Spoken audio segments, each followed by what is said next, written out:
what does it mean to be genderqueer? So to be genderqueer means that you don't subscribe to the gender binary. So it's a catch-all phrase for all gender identities that are not exclusively masculine or feminine. So if you're genderqueer, you're not a man or a woman. You can be both or neither. So what's the difference between being genderqueer and transsexual? Transsexual people are people who will transition from either male to female or female to male. Genderqueer falls under the transgender umbrella. If you're genderqueer or non-binary or something in between, it's less about being a man or a woman, and it's more about just being you. So when did you realize that you were genderqueer?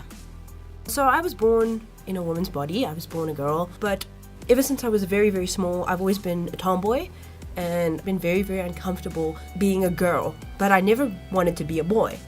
So I guess I didn't really know where I fell on the spectrum. And then it's a common mistake that, people conflate sexuality and gender. And I think I even did that because I'm gay. And so then I thought, okay, well, maybe I'm just a butch lesbian. But I was never really comfortable with that label either, like being a butch lesbian, because it was still a very female label to me.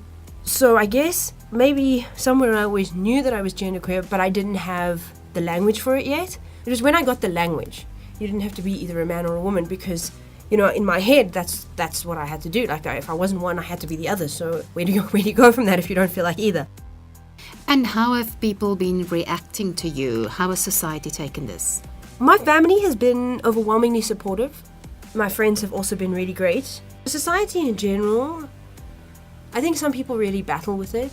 I think as society, we've been conditioned into this gender binary where there is only a man or a woman. I have had a few reactions where I can visibly see people just sort of going in their head, what are you? So how does this translate into practical terms? So for instance, if you have to go to a public bathroom, what do you do? Bathrooms are a tricky one because most places in South Africa don't have gender-neutral bathrooms. They have men's and women's. And obviously from a safety point of view, I prefer to use the women's bathroom. Bearing in mind, I've had no surgical anything. I haven't transitioned anything, but I present in quite a masculine way.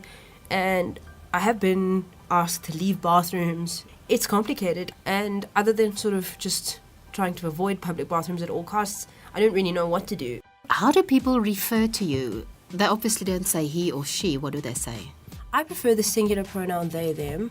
So you'll say, Demelza, they're coming later. They was voted Word of the Year by over 200 linguists at the American Dialect Society's annual meeting earlier this year.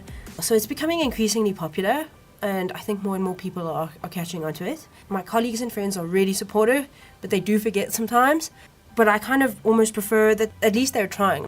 I understand that we've all grown up learning he, she, and I understand that it's a big shift. But I'd rather you try and get it wrong and I correct you 100 times than have you just point blank refuse to acknowledge my existence.